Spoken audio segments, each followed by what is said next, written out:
અર્પિત, બે લોકોના મોત થઈ ચૂક્યા છે, પરિવાર આક્રંદ કરી રહ્યું છે, ન્યાય ક્યારે મળશે એ તો બાજુનો સવાલ રહ્યો, પરંતુ આ હિટ એન્ડ રનની ઘટનાઓ જે ક્યારે અટકવાનું નામ લેશે, કારણ કે નબીરાઓ આ પ્રકારે બેફામ છાકટા બનીને અડધો કિલોમીટર સુધી જ્યારે આ વ્યક્તિ કાર હંકારી રહ્યો હતો ત્યાં સુધી કોઈ જ પ્રકારનું તંત્ર ધ્યાન નતું આપી રહ્યું. ગાંધીનગરમાં ફક્ત કોઈ થૂકી જાય કે પછી કોઈ પણ ઓવર સ્પીડમાં હોય તો પણ તેની સામે કાર્યવાહી થતી હોય. તંત્ર શું કરી રહ્યું હતું?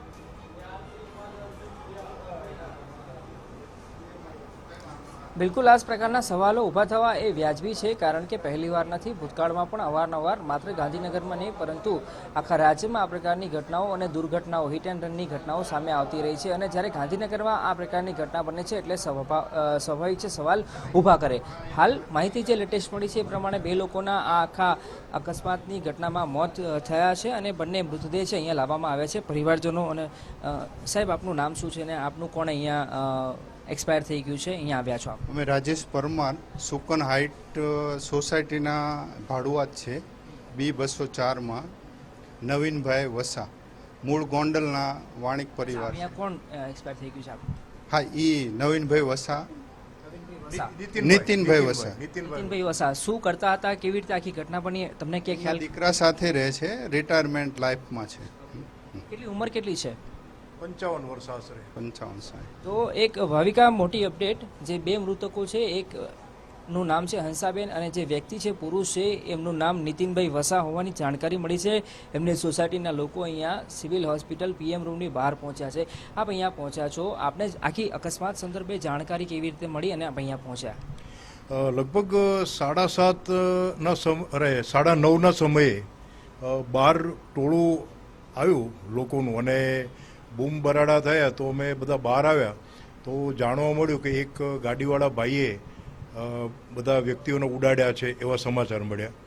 તો પછી અમે ખાતરી કરી તો આ ભાઈ જે છે નીતિનભાઈ વસા એ પણ બોડી જે છે એમની પડેલી જ હતી, પણ ચહેરોને બધું એટલું બધું વિકૃત થઈ ગયેલું હતું કે હું પોતે ન ઓળખી શક્યો.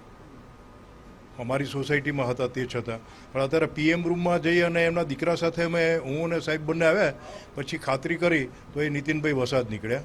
એ દુઃખદ જે છે ઘટના, એ પોતે ચાલવા નીકળેલા મોર્નિંગ વોકમાં, અને પેલું ચણ ને પોતે વાણિયા છે અને ચણ છે પછી રોટલી છે એ બધું જે છે એ બધું નાખવા માટે પોતે નીકળેલા અને આ ગાડીવાળાએ જે છે એમને અડફેટે લઈ લીધા. મતલબ આ અકસ્માતની હિટ એન્ડ રનની ઘટના છે તમારી સોસાયટીની પાસે જ બની છે કે અથવા તો આગળ? રાયસણ પેટ્રોલ પંપથી લઈને સુકન હાઇટ સુધીનો લગભગ હું માનું ત્યાં સુધી 1.5 કિલોમીટરનો અંતર જે છે એ અંતરની અંદર આ ઘટના બની છે. ત્યાં સર્વિસ રોડ છે અને સર્વિસ રોડ પર પણ આ પ્રકારે ગાડી હંકારવી એટલે બેફામ બનીને, કેમ કે મોટા રસ્તાઓ હોય, મેઇન રસ્તાઓ હોય, હાઈવે હોય, ત્યારે રસ્તા પર ગાડી બેફામ બનીને હંકારે તો એ ઘણી બધી ઘટના આવી ગઈ. પણ આ પ્રકારે આવા સર્વિસ રોડ પર, કેમ કે રેસિડેન્શિયલ એરિયા હોય, આવતા જતા અનેક લોકો હોય છે, એવામાં કેટલું યોગ્ય આપ શું માનો છો? હવે આમાં શું અમે કોમેન્ટ કરી શકીએ? પોતપોતાની રીતે વ્યવસ્થિત રીતે ડ્રાઇવિંગ કરતા હોય તો વાંધો ના આવે મારી દ્રષ્ટિથી. ધન્યવાદ. તો આપ જોઈ રહ્યા છો ફોટો કદાચ હશે મૃતકનો આપણી પાસે તો બતાવી શકો, ફોટોગ્રાફ્સ હશે નીતિનભાઈનો કદાચ હોય તો તમે જોઈ રહ્યા છો કે આ નીતિનભાઈ વસા નું પણ આ અકસ્માતની ઘટનામાં મોત થયું છે. એમનો મૃતદેહ પણ અહીંયા લાવવામાં આવ્યો છે. હાલ બે મોટી અપડેટ આપને જણાવું PM રૂમની બહારથી.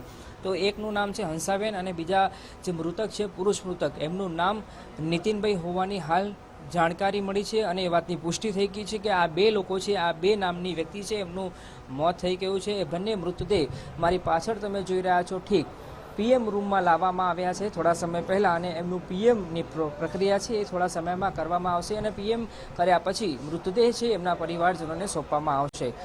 એટલે જે પરિવારજનો છે, જે સંબંધીઓ છે, જેમના મિત્રો છે, તેઓ પણ અહીંયા એક પછી એક આવી રહ્યા છે અને આ આખી ઘટના છે એ આખી ઘટના સંદર્ભે તેઓ માહિતી મેળવવાનો પ્રયાસ કરી રહ્યા છે. જી બિલકુલ અર્પિત, આપ અમારી સાથે જોડાયેલા રહેશો, આપની પાસેથી વધુ વિગતો મેળવીશું.